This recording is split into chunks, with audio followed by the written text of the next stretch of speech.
Cálculo de concentrações. Vamos deixar um pouco a parte mais teórica de soluções de lado agora, de classificação de saturada, supersaturada, insaturada, e vamos partir efetivamente para a definição de uma solução concentrada ou diluída. Sim, para você saber se uma solução é concentrada ou diluída, você precisa saber a relação entre a quantidade de soluto e o volume de solução que você tem. Veja que quando você classifica soluções como saturada, não saturada ou supersaturada, você não tem capacidade de dizer se elas estão diluídas ou concentradas, porque o coeficiente de solubilidade não diz respeito a essa classificação, concentrada e diluída. Para ver se você tem uma solução concentrada ou diluída, que indica se você tem muito ou pouco soluto no volume de solução, você vai medir isso por intermédio das concentrações, que são ferramentas ou técnicas que lhe dirão, se você tem um molho muito salgado, se você tem um suco muito doce, se você tem uma fruta muito azeda. Então ele vai indicar para você a concentração de algumas substâncias em uma solução. E na química a gente faz essa leitura no ensino básico, assim, demasiadamente, de 3 formas diferentes. Quando você joga o soluto na solução, você vai indicar, por intermédio das concentrações, a quantidade de soluto em um volume de solução. Tá? É muito importante que você empregue essa palavra, viu? Não é um volume de água agora, é um volume da mistura. É o volume total da mistura. Eu quero saber quanto tem de álcool na vodka, eu quero saber quanto tem de sal na água mineral cristal, eu quero saber quanto tem de açúcar no suquinho Del Valle. Então essas coisas você vai fazer sempre relacionando quantidade do soluto, sal, açúcar, ácido com solução. Água mineral, suco, né, industrializado e assim por diante. Tudo bem? Então, quais são as 3 maneiras para você indicar para a humanidade quanto tem de sal dentro dessa solução? Ó, você pode usar a concentração mais simples que existe, que é a concentração mais usada em produtos alimentícios, que se chama de concentração comum, que é a concentração normalmente expressa em massa do soluto por litro de solução, ou seja, por volume de solução. Então você encontra isso nos suquinhos em caixinhas, no leite, na água mineral. Por exemplo, vou pegar essa água mineral aqui, ó. Ela indica massa de cálcio, que é de 0,024 grama para cada 1 litro de solução. Então ela está indicando massa de cálcio por litro de solução. É exatamente a concentração comum, e é comum porque ela é comum à maioria dos produtos que estão nos circundando no dia a dia. Já uma concentração que é extremamente importante para a química envolve o mol, que é a molaridade. Ela é super útil para você fazer contas estequiométricas e trabalhar mais com o universo particular. Então, na química, você vai lidar demais com a molaridade, que é a concentração que expressa os mols do soluto por volume por litro de solução. Hoje, na nossa aula de número 5, trabalharemos apenas essas 2 primeiras. E na aula de número 6, trabalharemos com a relação percentual, que é uma relação entre quantidade de soluto para 100 partes, porque é percentual, por 100, né? Que a gente chama na química 100 partes de solução, que a gente chama na química de título. Título, assim. Hoje nós trabalharemos as 2 primeiras, que são as mais usadas e as mais cobradas, evidentemente, nas provas de química.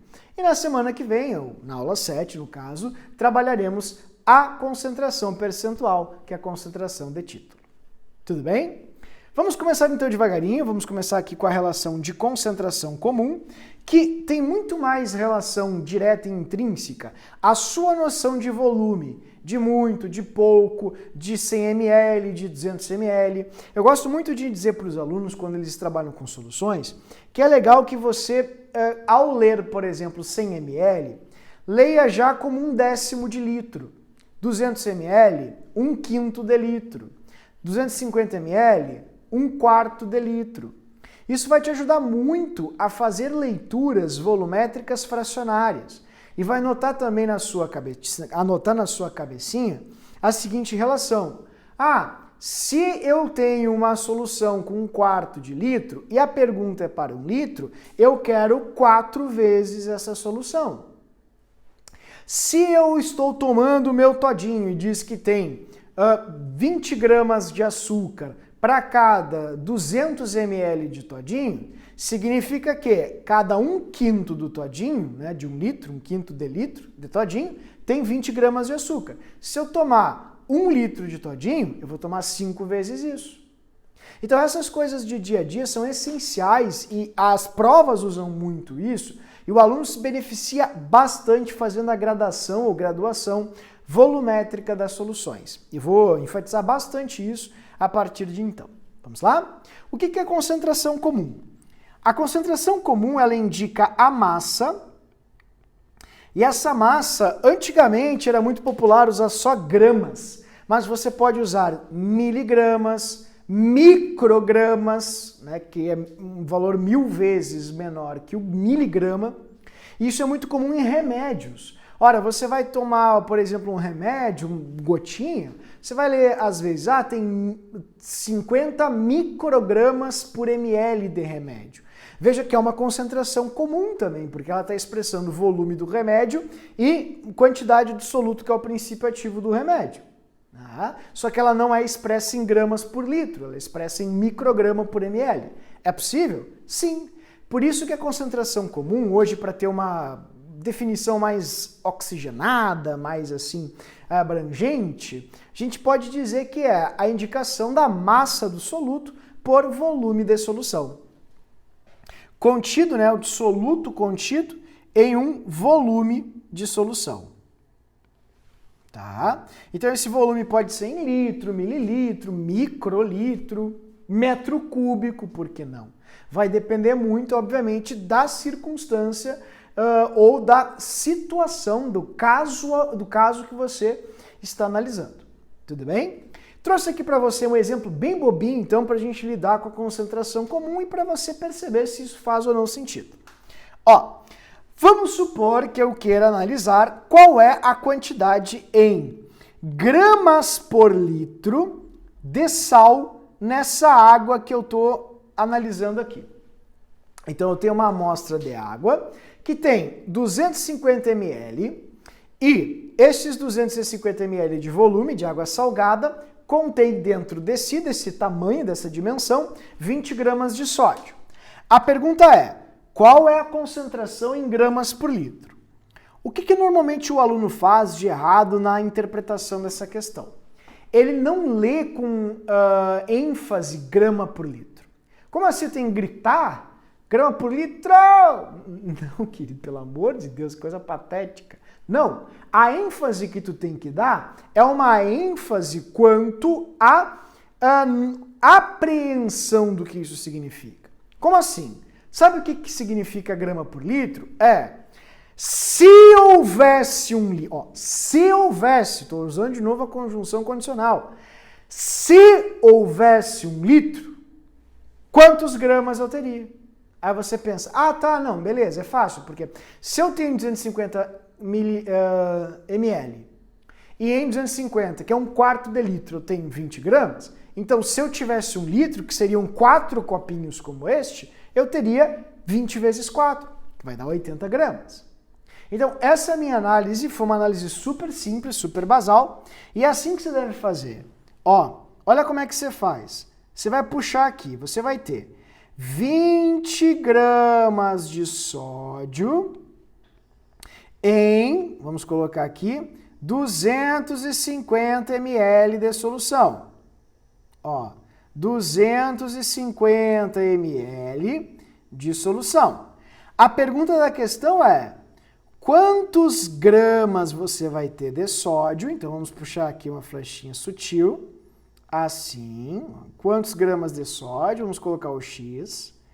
Gramas de sódio eu vou ter se tiver 1 litro desta solução.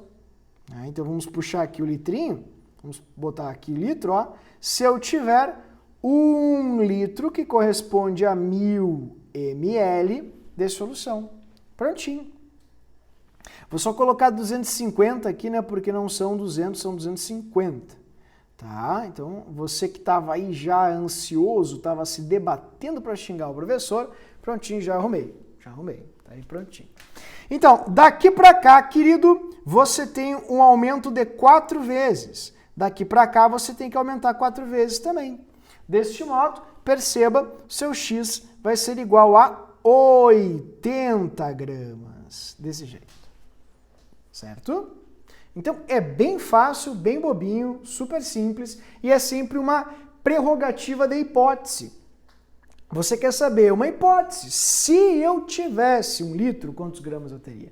Mas eu não tenho 1 litro. Eu sei que tu não tens, mas eu quero fazer uma projeção para 1 litro. Então, você vai projetar isso para um volume maior. Se eu tivesse mais vezes isso aqui que você tem aqui nesse copinho. Tudo bem? Então, uma outra observação é, eu não sou muito arredio, assim, eu não sou algoz das fórmulas. Não, eu acho que as fórmulas elas, em soluções ajudam muito mesmo. E aqui eu vou mostrar para você como é que você constitui a fórmula da concentração comum. Note, a concentração comum lhe pergunta quantos gramas você vai ter em 1 litro. Então, vou passar aqui os volumes para litro, para a gente fazer essa continha juntos. Ó. Como a concentração comum ali está pedindo quantos gramas por litro, e por litro significa para 1 litro, ó, esse seu x vai indicar a concentração comum. Então, se você fizer uma regrinha de 3 com isso, você vai ter um valor de massa vezes 1, e aqui o valor do volume da solução. Portanto, se você colocar aqui na regrinha de 3, você vai ter ó, massa vezes 1 igual a concentração comum vezes o volume. A concentração comum vai ser igual a massa do soluto dividido pelo volume. Ou seja, quer fazer com conta, só regrinha de 3? Faça. Quer fazer com fórmula? Faça. Aceitamos toda a forma de resolução. Basta você lembrar que é a massa do soluto pelo volume da solução. Soluto pelo volume da solução. Ok? Tranquilo? Você vai achar, lembra que você vai achar, quando usar essa fórmula de concentração comum, o valor em gramas por litro. Simples assim. Tudo bem? Entendeu? Vamos ver se você realmente entendeu a concentração comum. Temos aqui uma questão super fácil para a gente fazer uma elucidação. Vejamos se você compreende ela também. Diz assim, no rótulo de uma garrafa mineral consta que a quantidade de cálcio é igual a 20 miligramas do íon cálcio para cada 250 ml da solução de água mineral. Então você tem aqui ó, 250 ml, vamos desenhar assim, ó, 250 está aqui, ó, tá vendo? Ali. E nesses 250 ml, 250, você tem 20 miligramas de cálcio. Cálcio. Algumas coisas que valem a pena a gente relembrar aqui para não dificultar muito a nossa vida, tá? Então eu vou colocar aqui em cima de forma bem sutil para você lembrar. Primeiro, conversão de litro para mililitro, de litro para mililitro, você multiplica por 1000. De mili para litro, você divide por 1000. Isso é muito importante, você vai usar o tempo todo isso aqui em soluções. Ok? Outra, de grama para miligrama, você multiplica por 1000. E de mili para grama, você divide por 1000. Tá? Isso é bem importante para você lembrar as conversões e não errar por bobagem essas questões. Então diz assim, qual seria a concentração de cálcio nesta água mineral em grama vezes litro na menos 1? Essa é uma outra pergunta que muitos alunos fazem. Ah, como é que eu vou saber o que é grama vezes litro na menos 1? Vamos lá. Grama vezes litro na menos 1. Litro na menos 1 é igual a 1 sobre litro. Então você tem grama vezes 1 sobre litro, que é a mesma coisa que grama por litro. É só uma forma de escrever que a física pede que seja representada em módulo, ou seja, com multiplicação e não com uma barrinha de divisão, por uma questão apenas de representação. Porque são chatos mesmo. Pronto, falei, físicos são pessoas tristes e amarguradas. Voltando aqui, então, como a gente faz para resolver essa questão? Bem fácil. Observe. Ó, se ele diz que você tem 20 miligramas de cálcio, 20 miligramas de cálcio em 250 ml de solução, então você vai ter X miligramas de cálcio em 1 litro de solução. Ah, por que é 1 litro? Ué, porque a questão pede grama por litro. Tá, e aí quanto é que vai dar? Bom, perceba, 250 é 1/4 de 1000, então você está multiplicando por 4. Então daqui para cá você vai multiplicar por 4 também. Seu X vai ser igual a 80 miligramas. Se você for converter para grama, basta você dividir 80 por 1000. Assim, que vai ser igual a 8 vezes 10 dividido por 10 ao cubo, que é a mesma coisa que 0,08 grama. Desse jeito. Tudo bem? Então você vai ter 0,08 grama por litro, que é a mesma coisa que 8 vezes 10 na menos 2 gramas por litro. Dessa forma. Há uma regra para escritas, é 0,08 ou é 8 vezes 10 a menos 2. Tanto faz, que isso quem vai dizer para você é justamente a própria questão. Entendeu?